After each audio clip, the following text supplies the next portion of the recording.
വീടിന്റെ ഗ്രില്ല് തകർത്ത് ആഭരണങ്ങളെടുത്ത് ഓടി മോഷ്ടാവ്. കവർന്നത് സ്വർണമല്ല, മുക്കുപണ്ടം.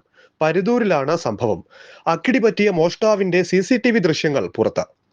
പരുതൂർ കൊടുമുണ്ട ഉരുളാമ്പള്ളി മുജീബ് റഹ്മാന്റെ വീട്ടിലാണ് കഴിഞ്ഞ ദിവസം പുലർച്ചെ കവർച്ച നടന്നത്. അടുക്കള ഭാഗത്തെ ഗ്രില്ലിന്റെ പൂട്ട് പൊളിച്ച് അകത്തു കടന്ന മോഷ്ടാവ് അലമാരയിൽ സൂക്ഷിച്ചിരുന്ന ഗ്യാരണ്ടി ആഭരണങ്ങൾ കവർന്നു. സംഭവത്തിൽ മുജീബ് റഹ്മാൻ തൃത്താല പോലീസിൽ പരാതി നൽകിയിട്ടുണ്ട്. തൃത്താല പോലീസ് അന്വേഷണവും ആരംഭിച്ചു. നാടപ്പറമ്പ് ഹൈസ്കൂളിന് സമീപത്തെ വ്യാപാര സ്ഥാപനത്തിലും തൊട്ടടുത്ത വീട്ടിലും മോഷ്ടാവിന്റെ സാന്നിധ്യം CCTVയിൽ പതിഞ്ഞിട്ടുണ്ട്. അർദ്ധരാത്രിയിലെത്തിയ മോഷ്ടാവ് പ്രദേശത്ത് ചുറ്റിക്കറങ്ങുന്നതും വാഹനങ്ങൾ വരുമ്പോൾ ഒളിച്ചു നിൽക്കുന്നതും പ്രദേശത്തെ CCTV ക്യാമറയിൽ വ്യക്തമായി പതിഞ്ഞിട്ടുണ്ട്. എന്നാൽ ഇവിടെ നിന്നും സാധനങ്ങളൊന്നും നഷ്ടപ്പെട്ടിട്ടില്ല. മോഷ്ടാവിന്റെ സാന്നിധ്യം ജനങ്ങളിൽ വലിയ ഭീതിയാണ് സൃഷ്ടിച്ചിരിക്കുന്നത്. ഇതിനെ തുടർന്ന് തൃത്താല പോലീസിന്റെ നേതൃത്വത്തിൽ നാടപ്പറമ്പിൽ ജാഗ്രതാ സമിതി യോഗം വിളിച്ചു ചേർത്തു.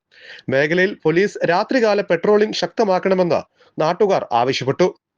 ലഭ്യമായ CCTV ദൃശ്യങ്ങൾ കേന്ദ്രീകരിച്ച് തൃത്താല പോലീസ് അന്വേഷണം ഊർജിതമാക്കിയിട്ടുണ്ട്. പൊതുജനങ്ങൾ ജാഗ്രത പാലിക്കണമെന്നും സംശയാസ്പദമായ സാഹചര്യങ്ങൾ ശ്രദ്ധയിൽപ്പെട്ടാൽ ഉടൻ തന്നെ പോലീസിനെ അറിയിക്കണമെന്നും അധികൃതർ അറിയിച്ചു. K News, Thrithala.